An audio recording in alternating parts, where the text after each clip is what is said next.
చొప్పదండి నియోజకవర్గ BC SC ST ప్రజానీకానికి,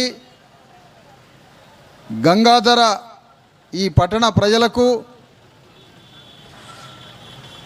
ధర్మ సమాజ్ పార్టీ కార్యకర్తలకు, ధర్మ సమాజ్ పార్టీ అభిమానులకు, ఈ చొప్పదండి నియోజకవర్గ ధర్మ సమాజ్ పార్టీ ఎమ్మెల్యే అభ్యర్థి జంగం సాధన గారికి, ఇక్కడికి వచ్చిన మీడియా వారికి, ఈ సభని పరిశీలిస్తున్న మీ అందరికీ నమస్తే, జై భీమ్, అందరికీ జై భారత రాజ్యాంగం. అమ్మా, ఈరోజు తెలంగాణ గడ్డ మీద ఒక ఎన్నికల యుద్ధం జరుగుతూ ఉంది. కానీ ఈ 3-4 రోజుల నుంచి మీరు అందరు చూస్తూనే ఉన్నారమ్మా, మనందరికీ పండగలాగా అనిపిస్తుంది ఇదంతా. మరి యుద్ధం ఎవరికి, పండగ ఎవరికి? పండగ ఏమో మనలాంటి మనుషులకి, మనలాంటి బీసీ ఎస్సీ ఎస్టీ పేదలకి ఇది పండగలాగా చేస్తున్నారు వాళ్ళు. ఎందుకంటే ఇది ఓట్ల పండగలాగా చేసి మనకి పైసలో, మాంసమో, మందో, కోట్ర సీసాలో పంచి ఇది పండగ లాంటి వాతావరణం చేసుకుంటారు. కానీ యుద్ధం ఎవరికంటే ఇది రెడ్డి రావులు చేసుకుంటున్న యుద్ధం అమ్మ. కాంగ్రెస్ పార్టీ నుంచి రెడ్లు రాజ్యానికి రావాలట, బీఆర్ఎస్ పార్టీ నుంచి వెలమదొరలు రాజ్యానికి రావాలట. బీజేపీ పార్టీ కూడా అది కూడా రెడ్డి రావులను బ్రాహ్మణ బని అగ్రకులాలను తెచ్చుకొని వాళ్ళు రాజ్యానికి రావడం కోసం తన్నుకుంటారమ్మా ఆ ముగ్గురిది యుద్ధం. ఎందుకంటే ఈ ఉన్న వెలమదొరని దించి ఒక రెడ్డి అర్జెంటుగా సింహాసనం మీద కూర్చోవాలట, లేదంటే ఆ ఇద్దరిని దించి మరొక అగ్రవర్ణం ఆయన కూర్చోవాలట. ఇది ఈ ఎన్నికల యుద్ధం వాళ్ళది. మరి మనకి ఇది యుద్ధం కాదు. ఎందుకు? మనం రాజ్యాన్ని తెచ్చుకోవాలని కానీ, మనమే ఆ ముఖ్యమంత్రి పీఠం మీద కూర్చోవాలని కానీ మనం యుద్ధం చేయట్లే. మన పని ఏంటంటే ఈ అగ్రవర్ణ పార్టీలు మనందరి ఓట్లని 100కో, 50కో, 500కో, 1000 రూపాయలకో, సారాకో, మాంసానికో, గొడ్లని కొన్నట్టుగా కొనుక్కొని మన ఓట్లని దండుకొని వాళ్ళు రాజ్యానికి రావడానికి అగ్రవర్ణాలు యుద్ధం చేసుకుంటారు. కానీ మనమేమంటున్నామంటే ఎప్పుడైనా ఈ రాజ్యం రెడ్డి రావులదేనా, అగ్రకుల దొరలదేనా? వెలమదొర పోతే రెడ్డి దొర, రెడ్డి దొర పోతే వెలమదొర. ఇదే నా రాజ్యం అంటే ఈ అగ్రకులాలు సింహాసనం మీద కూర్చోవడం కాదు, అసలు ఈ ముగ్గురు అగ్రవర్ణాలని సమాధి చేసి మన బీసీ ఎస్సీ ఎస్టీలని సింహాసనం మీద కూర్చోబెట్టడానికే ధర్మ సమాజ్ పార్టీ మీ ముందుకు వచ్చిందమ్మా ఈరోజు. అందుకని ధర్మ సమాజ్ పార్టీ ఇది పుట్టకముందు తెలంగాణ గడ్డ మీద 10,000 కిలోమీటర్ల కాలినడక నడిచినామమ్మా. అసలు ఈ తెలంగాణ గడ్డ మీద 3.5 కోట్ల మంది, 90% మంది బీసీ ఎస్సీ ఎస్టీలు ఎందుకు పేదరికంలో ఉన్నారు? మనకి తిండి ఎందుకు సరిగ్గా లేదు? మన ఒంట రక్తం ఎందుకు లేదు? మనకి పౌష్టికారం ఎందుకు లేదు? మన బిడ్డలకి చదువు ఎందుకు లేదు? మనకి దవాఖానా ఎందుకు లేదు? మనం చేసుకోవడానికి భూమి ఎందుకు లేదు? మనకి చేతి నిండా పని ఎందుకు లేదు? అసలు ఎందుకు 3.5 కోట్ల మంది బీసీ ఎస్సీ ఎస్టీల బతుకులు ఎందుకు ఇట్లున్నాయని ఈ విషయం మీద ఒక కాలినడక మొదలుపెట్టినామమ్మా. మనకి ఏం తెలిసిందంటే అందులో ఒక ప్రశ్న వేసినామమ్మా, ప్రశ్నల కొడవళ్ళని నూరినాం. ఏంటి ఆ ప్రశ్నలు అంటే, ఇగో ఈ తెలంగాణ రాజ్యంలో, ఈ తెలంగాణ భూమిలో, ఈ తెలంగాణ సంపదలో 50 లక్షల మంది ఉన్న మాదిగోళ్ళకి ఏమైనా వాటా ఉందా ఈ తెలంగాణ రాజ్యంలో అని అడిగినాం. ఎవ్వడు సమాధానం చెప్పలే. తెలంగాణ కోట్ల ఎకరాల భూమిలో 50 లక్షల మంది మాదిగోళ్ళకి ఏమైనా వాటా ఉందా? 50 లక్షల మంది మాదిగలకి భూమిలో, రాజ్యంలో, సంపదలో వాటా లేదు కాబట్టే ఇగో మన బతుకులకి ఇట్లా తగలబడ్డాయి. కంటె బొక్కలు వెళ్ళి, రక్తం లేక, ఆరోగ్యం లేక, ఒంటి మీద సరైన బట్ట లేక, పోరగాళ్ళకి స్కూల్ లేక, వైద్యం లేక నాశనం అయిపోయినాం మనకి ఏమీ లేకపోబట్టి. మరి మనం ఒక్కలమేనా? 40 లక్షల మంది ముదిరాజులు ఉన్నారు, భూమిలో, రాజ్యంలో, సంపదలో వాటా లేదు. 45 లక్షల మంది యాదవులు, గొల్లోలు ఉన్నారు, రాజ్యంలో, భూమిలో, సంపదలో వాటా లేదు. 40 లక్షల మంది గౌండ్లోలు ఉన్నారు, వాళ్ళకి రాజ్యంలో, భూమిలో, సంపదలో వాటా లేదు. 30 లక్షల మంది మాలవులు ఉన్నారు, వాళ్ళకి రాజ్యంలో, సంపదలో వాటా లేదు. పద్మశాలి విశ్వబ్రాహ్మణులు 50 లక్షల మంది పైన ఉన్నారు, వాళ్ళకి రాజ్యంలో, భూమిలో, సంపదలో వాటా లేదు. సాకలోలు, మంగళోళ్ళు 30 లక్షల మంది ఉన్నారు, వాళ్ళకి ఈ రాజ్యంలో భూమిలో వాటాలో సంపద లేదు. మేదరోళ్ళు కుమ్మరోళ్ళు 20 లక్షల మంది ఉన్నారు, వాళ్ళకి వాటా లేదు. ఆదివాసీలు లంబాడోళ్ళు 20 లక్షల మంది ఉన్నారు, వాళ్ళకి ఈ రాజ్యంలో వాటా లేదు. 20 లక్షల మంది ముస్లిం తుర్కోలు ఉన్నారు, వాళ్ళకి ఏమీ లేదు. మరి ఎవందాట ఈ రాజ్యం సంపద భూమి? రెడ్డి రావు దొరలదాట, వాళ్ళకి రాసిచ్చిన పట్టాట ఇది. అందుకనే కరణం కమ్మ కాపు రెడ్డి రావులు వాళ్ళకి రాసిచ్చిన పట్టాలాగా తెలంగాణ భూమి మొత్తాన్ని, రాజ్యం మొత్తాన్ని, సంపద మొత్తాన్ని దోచుకొని మనల్ని ఎండిన ఎముకలను చేసిర్రు. మరి మన పని ఏంటట? రోజు రక్తం చిందించి, రక్త మాంసాలు కరిగించి, ఎముకలను ఇరగొట్టుకొని, రోజు చేతులకు కాళ్ళకు రక్తాన్ని చూసుకొని ఈ భవనాలు కట్టాలి, వాటికి రాళ్ళు మోయాలి, వాటికి రంగులేయాలి. ఆడోళ్ళు వాళ్ళ భూమిలో పనిచేసి కలుపు తీసి నాటేసి భూమి దున్ని మన రక్త మాంసాలు తర్పణం చేసి ఈ సమాజాన్ని భూమిని కట్టాలటమ్మా. మనం పంటలు పండించాలి, భవనాలు కట్టాలి, రాళ్ళు మొయ్యాలి, చెరువులు దవ్వాలి, బావులు దవ్వాలి. ఈ మొత్తం పని మనం చేసి మళ్ళీ ఈ ఎన్నికలు వచ్చినప్పుడు మనం ఓట్లు వేయడానికో, గోసులు పెట్టుకొని డ్యాన్సులు వేయడానికో, గజ్జలు కట్టి ఎగరడానికో, పాటలు పాడడానికో, వాళ్ళ తరఫున లారీలలో ట్రాక్టర్లలో ఎక్కి జై జై అని వాళ్ళ మీటింగ్లకు పోయి పులిహోర పొట్లాలు 100 రూపాయలు తీసుకోవడానికో, 500కి ఓట్లు అమ్ముకోవడానికి మనం పనికొస్తామట. ముఖ్యమంత్రి పీఠానికి రెడ్లే పనికొస్తారట, ముఖ్యమంత్రి పీఠానికి వెలమదొరలే పనికొస్తారట, ముఖ్యమంత్రి పీఠానికి కమ్మదొరో రెడ్డిదొరో వెలమదొరో పనికొస్తారట. మనం డ్యాన్సులు వేసి పాటలు పాడి కొట్లాడల తలకాయలు పగల కొట్టించుకొని మన బతుకు ఇదట. మరి మనం రాజ్యాన్ని ఏలొద్దా? మనం ముఖ్యమంత్రి పదవి మీద కూర్చోవద్దా? మనం ఈ దేశాన్ని పరిపాలించొద్దా? ఓట్లేమో 90% బీసీ ఎస్సీ ఎస్టీలు ఉంటే 10% లేనోడు రాజ్యాన్ని పరిపాలిస్తాడా? అందుకనే అంబేద్కర్ కొన్ని నియోజకవర్గాలని తయారు చేసిండమ్మా. చొప్పదండి అంటే ఇక్కడ మాదిగోళ్ళే పోటీ చేయాలి, ఎవడు పోటీ చేయడానికి వీల్లేదు. ఎందుకు? మాదిగోళ్ళని బాగు చేయడానికి ఎవడన్నా ఎమ్మెల్యే వస్తాడేమో? ఇక్కడ మాదిగోళ్ళని బాగు చేయడానికి ఒకడు ఎమ్మెల్యే వస్తే వాళ్ళ జాతిని బాగు చేసుకుంటాడేమో అని ఇందులో రెడ్డి రావులు ఎవడు పోటీ చేయడానికి వీల్లేదని చుట్టూ గోడ కట్టిండమ్మ అంబేద్కర్. గోడ కడితే ఈ రెడ్డి రావులు ఏం ఆలోచించారంటే, అరే మనం పోటీ చేసే అవకాశం లేదు కాబట్టి మన ఇంట్లో పనిచేసే జీతగాడిని ఒకరిని తీసుకొచ్చి పోటీ చేపిద్దాం. మన ఇంట్లో పనిచేసే ఓ పాలేరునో జీతగాడినో, మన కాళ్ళు ఎత్తేటోడినో, మన ఇంట్లో ఊడ్చేటోడినో, ఏమిరా అంటే పడేటోడినో, ఆత్మగౌరవం లేని ఒక కుక్కను తీసుకొచ్చి ఈ నియోజకవర్గంలో పోటీ చేస్తే ఆ కుక్కే మన కాళ్ళ మీద ఉంటుంది, మన కాళ్ళ కాడ కూర్చుంటుంది అని ఈ అగ్రకుల భవనాలలో మురిగే కుక్కల్ని, వాళ్ళు సాదుకునే కుక్కల్ని తీసుకొచ్చి ఈ నియోజకవర్గంలో పోటీ చేయించి ఆ కుక్కల్ని ఉచిగొలిపి మళ్ళీ మనల్నే కరిపేయడానికి పంపిస్తారటమ్మా. నేను అంటున్నా, ఈ నియోజకవర్గంలో బానిసలు కాదు ఎమ్మెల్యే కావాల్సింది. అంబేద్కర్ బానిసల్ని కోరుకోలే, ఒక స్వతంత్ర వీరుడై తన దళితుల కోసం, ఎస్సీల కోసం యుద్ధం చేసే మరొక అంబేద్కర్ లాంటి వాడు ఇక్కడ పోటీ చేయాలని కోరుకున్నాడు అంబేద్కర్.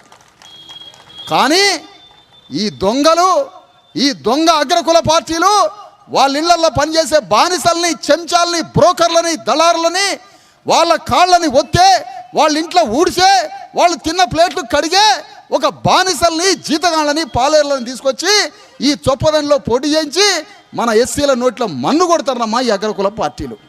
అందుకనే ఈ నియోజకవర్గంలో ఒక స్వతంత్ర వీరవనిత, ఏ అగ్రకుల పాదాల కింద పనిచేయని ఈ నియోజకవర్గంలో ఉన్న 2 లక్షల మంది బీసీ ఎస్సీ ఎస్టీల పాదాలని కడిగే ఒక వీరవనితను తీసుకొచ్చి జంగం సాధన నియోజకవర్గంలో పోటీ చేయించడమమ్మా. ఏ రెడ్డి దగ్గర పనిచేస్తుందమ్మా? ఏ రావు దగ్గర పనిచేస్తుందమ్మా సాధన? ఏ దొరల దగ్గర పనిచేస్తుందమ్మా ఈ సాధన? ఈ సాధన పనిచేసేది 2 లక్షల మంది బీసీ ఎస్సీ ఎస్టీల కోసం పనిచేస్తుందమ్మా ఈ సాధన. మరి ఒక్కడే, మరి ఎవడు లేడు కదా బీసీ ఎస్సీ ఎస్టీల నుంచి. అమ్మా ఈ నియోజకవర్గంలో ఒక సౌండ్ తగ్గాయా, కొద్దిసేపు తగ్గి. ఈ నియోజకవర్గంలో స్వతంత్ర వీరవనిత, ఒక సమ్మక్క సారలక్కల ఆడబిడ్డ, సమ్మక్క సారలక్కల వారసత్వం పంచుకొని ఉన్నటువంటి యుద్ధం చేసే, అగ్రవర్ణాల మీద యుద్ధం చేసే, రాజ్యం తీసుకొని వచ్చే ఒక వీరవనితని ఇగో ధర్మ సమాజ్ పార్టీ నుంచి ఈ నియోజకవర్గంలో ఆ దళారుల, చెంచాల, జీతగాళ్ల మీదకి యుద్ధానికి నిలిపినమని సగర్వంగా తెలియజేస్తున్నామమ్మా మీ అందరి మధ్యలో. సమ్మక్క సారలక్కలు కూడా 700 సంవత్సరాల క్రితం ఈ ప్రాంతాన్ని, రాజ్యాన్ని, మేడారం కేంద్రంగా 500 కిలోమీటర్ల చుట్టూ పరిధిలో రాజ్యాన్ని పరిపాలించారు. ఇంతకు సమ్మక్క సారలక్కలకి బెల్లం మొక్కులు చెల్లించడమేనా అమ్మా? సమ్మక్క సారలక్కలు ఎవరి మీద యుద్ధం చేసిర్రో తెలుసా? వెలమ దొరల మీద యుద్ధం చేసిర్రు, రెడ్డి దొరల మీద యుద్ధం చేసిర్రు, గోన గన్నారెడ్డి యుగంధరుడి మీద యుద్ధం చేసిర్రు. మనకు అయ్యేం తెలియదు, మొక్కులు చెల్లించుకోవడం, కోళ్ళను కోసుకొని తిని రావటం. సమ్మక్క సారలక్కలు మేడరాజులు యుద్ధం చేసింది వెలమ రెడ్డి దొరల మీద. ఆ సమ్మక్క సారలక్కల బిడ్డని తీసుకొని వచ్చినాం జంగం సాధనని మీ అందరి కోసం. గెలిపించుకోండి.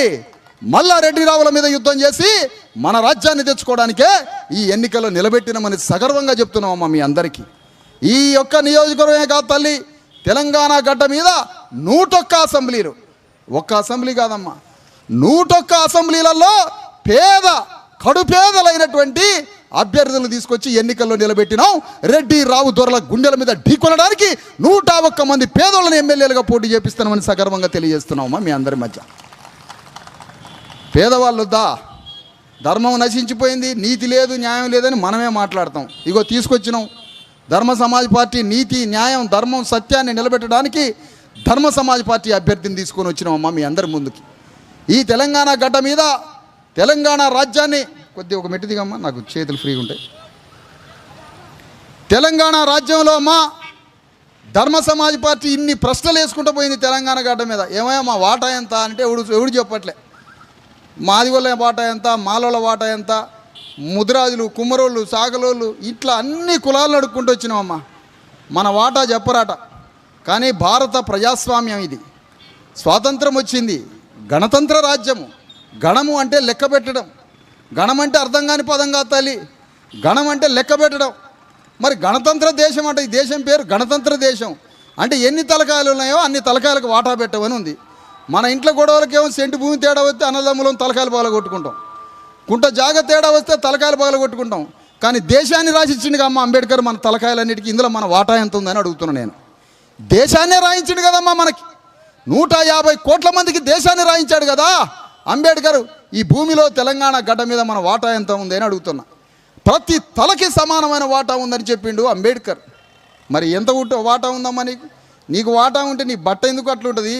నీ కంటె బొక్కలేని నీ అవతారం అట్లెందుకు ఉంటుంది? నీకు దవాఖానా లేక నువ్వు ఎందుకు మన కుటుంబ సభ్యులు చచ్చిపోతారు? మన పోరగాళ్ళకి అమెరికా లాంటి స్కూల్ లేక మనం ఎందుకు ఆగమై బజార్లో పడ్డాం? ఈ లెక్కలన్నీ తేలాలకమ్మా. ఈ లెక్కలన్నీ తేల్చడానికే ధర్మ సమాజ్ పార్టీ తెలంగాణ గడ్డ మీద పోటీ చేస్తుందమ్మా. నేను అడుగుతున్నామ్మా, కాంగ్రెస్ పార్టీ 6 గ్యారెంటీలను ముందుకొచ్చింది మన ముందుకి. 6 గ్యారెంటీలు అటమ్మా. ఈ గ్యారెంటీలు ఇవ్వడానికి ఇది ఫ్రిడ్జా, కూలరా, టీవీయా, అది కాంగ్రెస్ పార్టీయా తెలవట్లేదమ్మా. నేను అంటున్న గ్యారెంటీ, మనం ఒక 6 గ్యారెంటీలు అడుగుదామమ్మా కాంగ్రెస్ పార్టీని. అది మనకి మరి మీరు ఓటేద్దామా లేదో చెప్పండి. కాంగ్రెస్ పార్టీ బస్సులలో ఫ్రీగా పంపుతామని, పెన్షన్లు ఇస్తామని, టెన్షన్లు ఇస్తామని చెబుతున్నారమ్మా. అదే కాంగ్రెస్ పార్టీని ఒక మాట అడుగుదాం. అరే బాబు, 120 ఏళ్ల నుంచి బీసీ ఎస్సీ ఎస్టీలమే కాంగ్రెస్ పార్టీకి ఓట్లు వేస్తున్నాం కదా, తెలంగాణ ముఖ్యమంత్రి పీఠం మా దళితులకు ఒప్పచెపుతావా అని అడుగుదండి కాంగ్రెస్ పార్టీని. మా మాదిగోళ్ళకి కాంగ్రెస్ పార్టీ ముఖ్యమంత్రి పీఠం ఇస్తుందా? మా జంగం సాధనను తీసుకుపోయి ఆ ముఖ్యమంత్రి సింహాసనం మీద కూర్చోబెడతామని చెప్పండి. ఇప్పుడే విత్డ్రా చేయిస్తా ఈ జంగం సాధన, ఇప్పుడే చేపిస్తావా? నీ కాంగ్రెస్ పార్టీ రాష్ట్ర అధ్యక్ష పదవి, నీ కాంగ్రెస్ పార్టీ రాష్ట్ర అధ్యక్ష పదవి ఒక బీసీలకు ఇస్తావా? అమ్మా ఆ ఒక్కటి అడగబాకు, నువ్వు అన్నీ అడుగు. గ్యాస్ సిలిండర్ అడుగు, కంట్రోల్ బియ్యం అడుగు, టెన్షన్లు అడుగు, పెన్షన్లు అడుగు. కానీ ముఖ్యమంత్రి పీఠం అడగొద్దు, లేదంటే మీ పార్టీ రాష్ట్ర అధ్యక్ష పదవి అడగొద్దు. 3 లక్షల కోట్ల రూపాయల పైసలు ఉంటాయమ్మా తెలంగాణ గవర్నమెంట్ దగ్గర. 3 లక్షల కోట్ల రూపాయలు మా అందరికి పంచుతావా? ఆ పని చేయడట. పార్టీ రాష్ట్ర అధ్యక్ష పదవి ఇయ్యడట, ముఖ్యమంత్రి పీఠం ఇయ్యడట. డీజీపీ నుంచి కలెక్టర్లు ఎంఆర్ఓల వరకు మొత్తం అధికార గణ వ్యవస్థని బీసీ ఎస్సీ ఎస్టీ అధికారులకు ఒప్పచెప్తావా? ఆ పని చేయవాట. ఎమ్మెల్యే ఎంపీ టికెట్లు ఇవ్వట, మంత్రుల క్యాబినెట్ ఇవ్వట. మొత్తం యాజమానిక వ్యవస్థ మొత్తం నీ దగ్గర పెట్టుకొని మా కంట్రోల్ బియ్యం, పుచ్చిపోయిన బియ్యం బస్సులలో ఫ్రీ అనే గ్యారంటీలు ఇస్తారా? మరి మీ ముఖ్యమంత్రి పీఠానికి మేము పనికి రానప్పుడు మా ఓట్లు దేనికి రా అని అడుగుతున్నాను నేను ఈ వేదిక నుంచి. ముఖ్యమంత్రి పీఠానికి, క్యాబినెట్ మంత్రులకి, రాజ్య సింహాసనాలకి మేము పనికిరామట, దానికి రెడ్లు పనికి వస్తారట. ఇదే ప్రశ్న బీఆర్ఎస్ పార్టీని అడుగుతున్నాం. బీఆర్ఎస్కి ఒక వెలమైన ముఖ్యమంత్రి, ఆయన పోతే ఆయన కొడుకు ముఖ్యమంత్రి. మరి మేము ఓట్లు వేయడానికా? మాకు రాజ్యం వద్దా? మాకు సింహాసనం వద్దా? మా బిడ్డలు పరిపాలించొద్దా? ఈ దేశాన్ని, ఈ రాజ్యాన్ని పరిపాలించొద్దా? అటుగాని ఇటుగాని బీజేపీ పార్టీ వచ్చిందమ్మా. ఉన్నొక్క బీసీ వాడిని నరికి, ఉన్నొక్క బీసీని గొడ్డలు పెట్టి నరికి ఫెవికాలు పెట్టి అంటిస్తారట. ఇప్పుడు బీసీని ముఖ్యమంత్రిని చేస్తాం. ఎవడన్నా నమ్ముతురా అమ్మా? అందుకనే మన బీసీ ఎస్సీ ఎస్టీలకి ఇన్నాళ్ళకి బీసీ ఎస్సీ ఎస్టీలకి కన్న తల్లి లాంటి పార్టీ వచ్చిందమ్మా, ధర్మ సమాజ్ పార్టీ, మనం రాజ్యాన్ని పరిపాలించడానికి. నేను అడుగుతున్నమ్మా, ఈ మాట ఏ పార్టీ అని చెప్పవనండి? ఈ రాజ్యాన్ని మీరే పరిపాలించండి అని ఒక్కడన్నా చెప్తుండా? బీసీ ఎస్సీ ఎస్టీలు మీరే ప్రభుత్వాన్ని స్థాపించుకోండి అని ఒక్కడన్నా చెప్తుండా? మీ ఓట్లన్నీ 90% మీయే ఉన్నాయా? ఈ రాజ్యాన్ని మీరే పరిపాలించుకోండి అని ఒక్కడన్నా చెప్పట్లేదే. మీ ఓట్లు మాకేయండి, మేము రెడ్డి రావులం పరిపాలిస్తాం, మీ ఓట్లు మాకేయండి, రెడ్డి రావులం పరిపాలిస్తాం, మీకు బిచ్చం మెతుకులు ఇసిరేస్తాం. అవసరం లేదు బిచ్చం మెతుకులు. గ్రామం నుంచి వార్డు మెంబర్ నుంచి ముఖ్యమంత్రి దాకా ప్రధానమంత్రి దాకా మేమే ఈ దేశాన్ని తెలంగాణ గడ్డని పరిపాలించుకునే దమ్ము సత్తా మాకు ఉన్నది. చదువుకున్న వాళ్ళం ఉన్నాం మేము. అందుకనే ఈ చొప్పదండి నియోజకవర్గంలో ఈరోజు జంగం సాధన చదువుకున్న పోస్ట్ గ్రాడ్యుయేషన్ ఎంఏ చదువుకున్నటువంటి ఒక యువ స్త్రీ, మరి ఇలాంటి మహిళని మరి మనం ఎన్నికల్లో నిలబెట్టినాం. స్వతంత్ర భావాలున్న మనిషి. ఫూలే అంబేద్కర్లు, సాహు మహారాజులు, కాన్షీరాములు చెప్పిన గీత మీదనే ప్రాణం పోయినా మంచిదే కానీ మేము కాన్షీరామ్ గీత మీదనే నిలబడతాం. కాన్షీరామ్ పేరు మీద చెప్పి కాన్షీరామ్ అంబేద్కర్లు పేరు చెప్పి పార్టీ తిరుగుతుంది దొంగల ముఠ. వాళ్ళంతా అమ్ముకుంటారట, వాళ్ళంతా అభ్యర్థులను అమ్ముకుంటారట, ఓట్లు అమ్ముకుంటారట, విత్డ్రాలు చేయించుకుంటారట, నామినేషన్ ఫామ్లనే కొట్టించుకుంటారట. మొత్తానికి కాన్షీరామ్ నెత్తుర్ని మార్కెట్లో పెట్టి అమ్ముకుంటారట ఈ దొంగల ముఠ. కాన్షీరామ్ని అంబేద్కర్ని ప్రాణం పోసి బతికించడానికి ధర్మ సమాజ్ పార్టీ వచ్చింది. అందుకనే ధర్మ సమాజ్ మేము గుమ్మడికాయలు దొంగ అంటే భుజాలు తడుకున్నట్టు మీరేం బాధపడబాకుండా ఇక్కడ ఏమైనా ఉంటే అది మీ ఎవరినో అనలే కానీ ఆ మాట. అందుకనే ఇవాళ కాన్షీరామ్ నెత్తుర్ని మార్కెట్లో అమ్ముకునే శక్తులు బయలుదేరినాయి. ముఖ్యంగా ఈ తెలంగాణ ఉమ్మడి కరీంనగర్లోనే బయలుదేరినాయి కొన్ని శక్తులు.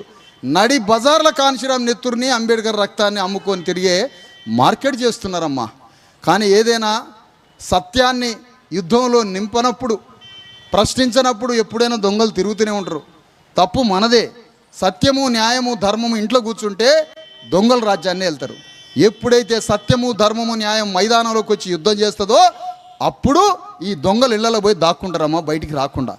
అందుకనే ఈరోజు తెలంగాణ గడ్డ మీద బీసీ ఎస్సీ ఎస్టీల రాజ్యం కోసం మనం తెలంగాణ గడ్డ మీద రాజ్యాన్ని స్థాపిస్తే మన ప్రజల్ని ఎట్లా పరిపాలిస్తాం, మనం కూడా ఎట్లా ఈ రాజ్యాన్ని పరిపాలిస్తాం, ప్రతి మనిషిని ఎట్లా బాగు చేసుకుంటాం.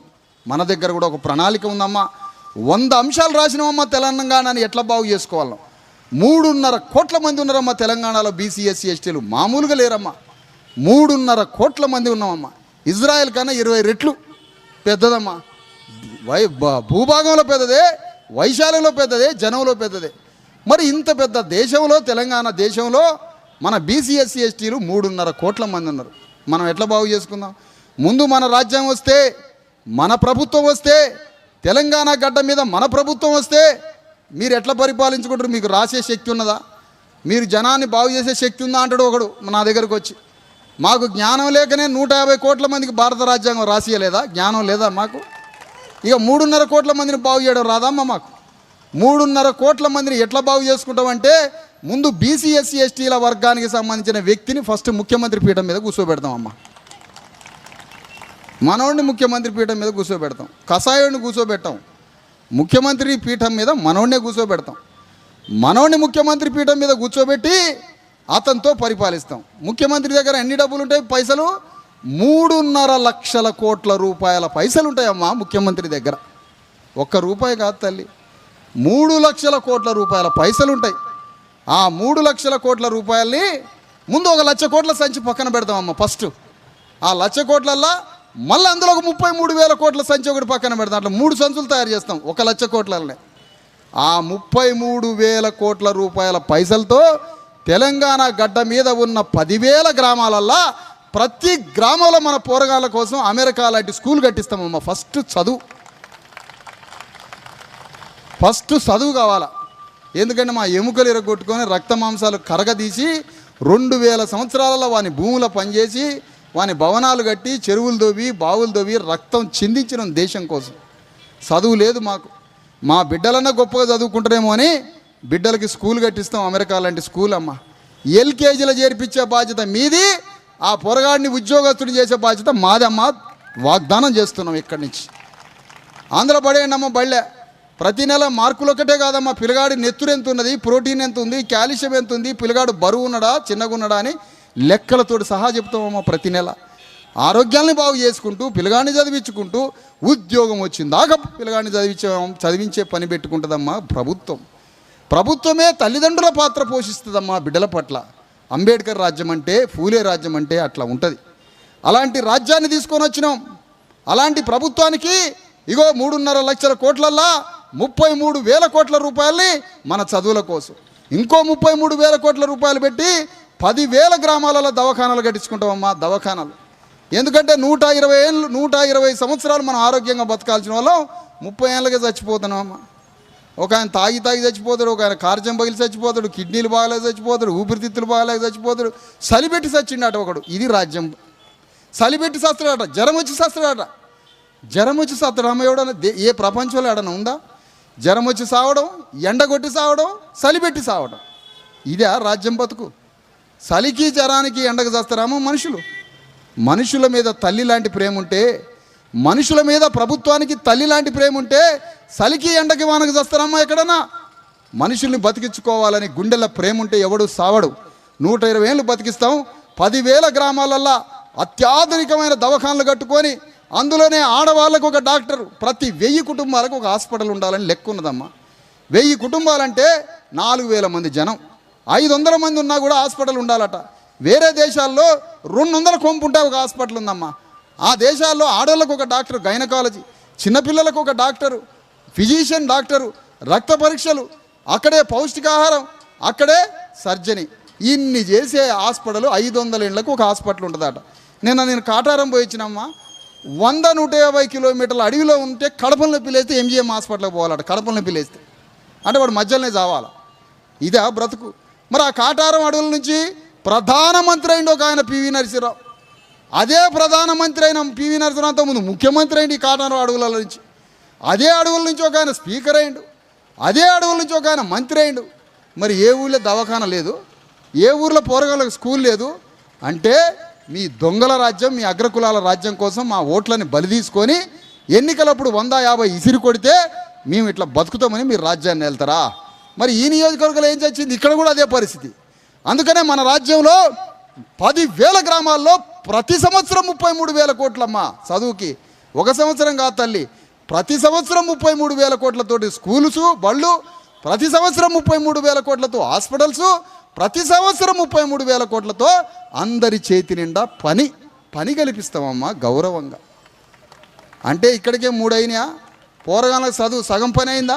గవర్నమెంట్ స్కూల్లో చదివిస్తున్నాం, పోరగాళ్ళు సావాలి. ప్రైవేట్ స్కూల్లో చదివిస్తే తల్లిదండ్రులు చావాలి, ఎందుకంటే ఫీజులు కట్టలేక. అదే మనం మంచి స్కూల్లో చేర్పిస్తే సగం గుండెల బరువు తగ్గిద్ది, పోరగాళ్ళు బాగుపడతారని. అలాంటి స్కూల్స్, చేతి నిండా పని, దవాఖానాలు 3 లక్షల కోట్లు అయిపోయినాయి. ఇంకా 2 లక్షల కోట్లు మిగిలి అమ్మా. ఇంకా ఈ 2 లక్షల కోట్లు పెట్టి భూమి లేని నిరుపేదలకి భూదేవి పథకం కింద ఇజ్రాయెల్ టెక్నాలజీతో ప్రతి కుటుంబానికి భూమి లేని వాళ్ళకి ఎకరం భూమి అందించి వ్యవసాయం చేపిస్తామమ్మా ప్రతి గ్రామంలో. ఇవాళ ప్రభుత్వం భూములున్నోడికట రైతు బంధు అట. మరి రెక్కలున్నోడికి ఏం వేస్తారు? రెక్కలు ఇరగొట్టి చంపుతారా? ఇప్పుడు రైతులకి భూమి ఉంటే రైతులకి రైతు బంధు అట. మరి రెక్కలున్నోడికి రెక్కల బంధు అని మేము ఒకటి అంటాను. రెక్కల బంధు అంటే రెక్కల్ని బతికించుకోవాలి. రెక్కలున్నోడు ఏం చేస్తాడు? రైతు కూలీగా మారిండు. ఈ దేశంలో అమ్మ భూమి దున్నోడికేమో భూమి లేదు, ఇల్లు కట్టేవాడికి ఇల్లు లేదు. ఇల్లు కట్టేటోడికి ఇల్లు లేదు, భూమి దున్నోడికి భూమి లేదు, నాటేసి కలుపు తీసేటోడికి భూమి లేదు, ఇళ్ళకి రంగులు వేసేటోడికి కొంపలు లేవు. బొంబాయిలో చూస్తే కొన్ని లక్షల ఇళ్ళు ఉంటాయి, అందులో గింత గదిలో కిరాయికి ఉంటారు.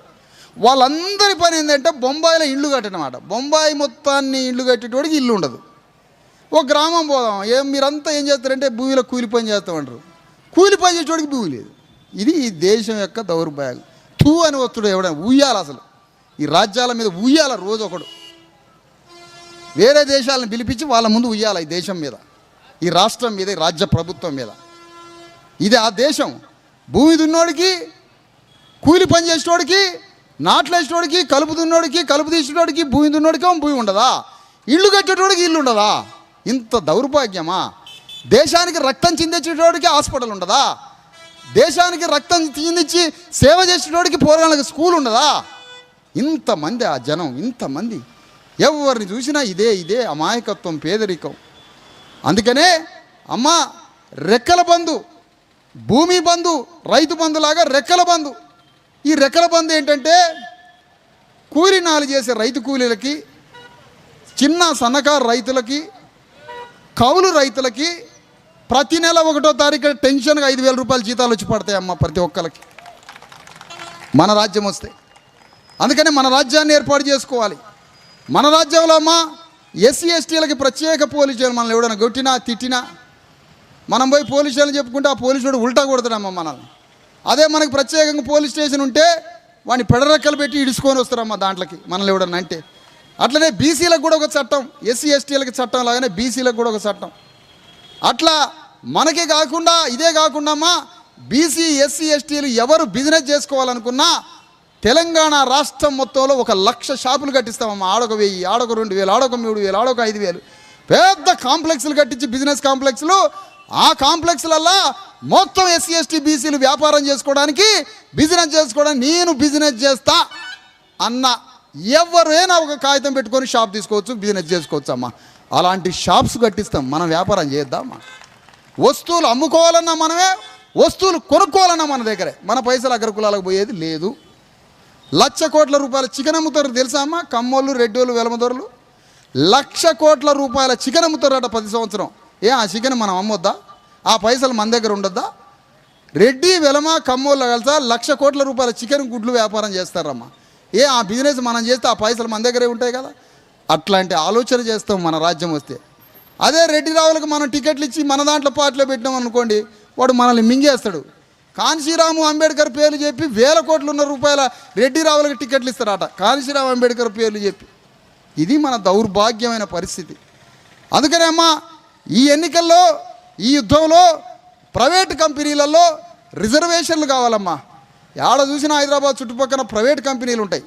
ఆ ప్రైవేట్ కంపెనీలల్లో మనకు బీసీ ఎస్సీ ఎస్టీలకు ఉద్యోగాలు ఉండవు. కానీ ఆ కంపెనీలల్లో ప్రభుత్వమే పైసలు ఇస్తుంది, కంపెనీకి భూమి ఇస్తుంది, నీళ్ళు ఇస్తుంది, కరెంట్ ఇస్తుంది. కానీ ఆ కంపెనీ అగ్రకులాల చేతిలో ఉంటుంది. కానీ మన రాజ్యం ఏమేం చేస్తుంది? భూమి, నీళ్లు, కరెంటు, పైసలు ఇచ్చినాం కాబట్టి ఆ కంపెనీల బీసీ ఎస్సీ ఎస్టీలకు ఉద్యోగాలు ఇస్తేనే కంపెనీకి పర్మిషన్ ఇస్తాం, లేకపోతే కంపెనీలకు కట్టేసి కాలబెడతాం, కాటికి పంపుతాం అందరిలే మిమ్మల్ని. అందుకనే ఈ రాజ్యం మనది, బీసీ ఎస్సీ ఎస్టీల రాజ్యం. మనం ట్యాక్సులు కడితే ఈ రాజ్యాన్ని పరిపాలన చేస్తున్నారు. 33,000 కోట్ల రూపాయల ట్యాక్స్ కడతారట మా బీసీ ఎస్సీ ఎస్టీలు. దేనికి? తాగుడికి. 1,00,000 కోట్ల రూపాయల మందు తాగుతారటమ్మా బీసీ ఎస్సీ ఎస్టీలు. అగ్రకులాలు తాగేది 5,000 కోట్ల రూపాయల మందేనటమ్మా. బీసీ ఎస్సీ ఎస్టీలు పచ్చి మందు 6ంటికే లేచి తాగుతారటమ్మా మనోళ్ళు. తాగి 1,00,000 కోట్ల రూపాయల మందు కంపెనీలకు ఇస్తారట డబ్బులు. 33,000 కోట్ల రూపాయలు గవర్నమెంట్కి ఇస్తారట. 1,33,000 కోట్ల రూపాయల మందు తాగుతారమ్మా మనోళ్ళు. మన రాజ్యం వస్తే మందు అమ్మేటోడిని, మందు తాగేటువంటి ఇద్దరిని పెడరెక్కలు ఇరిచి జైల్లో పడేసి మద్యం బంద్ చేస్తామమ్మ తెలంగాణలో. మందు అమ్మనేమమ్మా? మందు అమ్మకపోతే సగం రోగాలు అక్కడనే పోతాయి, అందరం మంచిగా ఉంటాం. ఇట్లా తెలంగాణ గడ్డ మీద ఇన్ని పథకాలు తీసుకొస్తామమ్మా. 100 పథకాలు రాసినాం. సాహు మహారాజు పథకం, కరుణానిధి పథకం, జ్యోతిరావు ఫూలే పథకం, ములాయం సింగ్ యాదవ్ గుండె ధైర్య పథకం. ఇట్లా ఒక్కొక్క పథకం తీసి ఒక్కొక్క కుటుంబాన్ని దత్తత తీసుకొని ప్రభుత్వం మనందరినీ బాగు చేసుకోవడానికే ధర్మ సమాజ్ పార్టీ తెలంగాణ గడ్డ మీద ఎన్నికల యుద్ధం చేస్తుందమ్మా. ఒక్కసారి మీకు ఆశ్చర్యం కలగాల. అరే మనమే ఒక పార్టీ పెట్టడమా? మనమే రెడ్డి రావుతోళ్లతో యుద్ధం చేయడమా? తెలంగాణ గడ్డ మొత్తం మనమే పోటీ చేయడమా అసెంబ్లీలలో? ఎంత ఆశ్చర్యం ఇది! ఎప్పుడన్నా గతంలో జరిగిందమ్మా? మనమే రెడ్డి రావుల మీద పోటీ చేసి, మనమే తెలంగాణ గడ్డల 100 అసెంబ్లీలలో పోటీ చేసి, మనమే రాజ్యాన్ని స్థాపించి ఈ రెడ్డి రావుల రాజ్యాన్ని 3 కిలోమీటర్ల లోతుల బొందలు పడేద్దామని రాజ్యం తీసుకొచ్చుకోవడానికే ధర్మ సమాజ్ పార్టీ పెట్టినాం. అందుకని నేను ఒక మాట అంటానమ్మా, మీ దగ్గరికి ఎమ్మెల్యే అభ్యర్థులు వస్తారు, ఒక్కలన్నా మా ఊళ్ళే అమెరికా లాంటి హాస్పిటల్ కట్టిస్తానని 20 రూపాయల స్టాంపు మీద సంతకం పెడతావురా అని గల్లా పట్టండి ఒక ఎమ్మెల్యేది.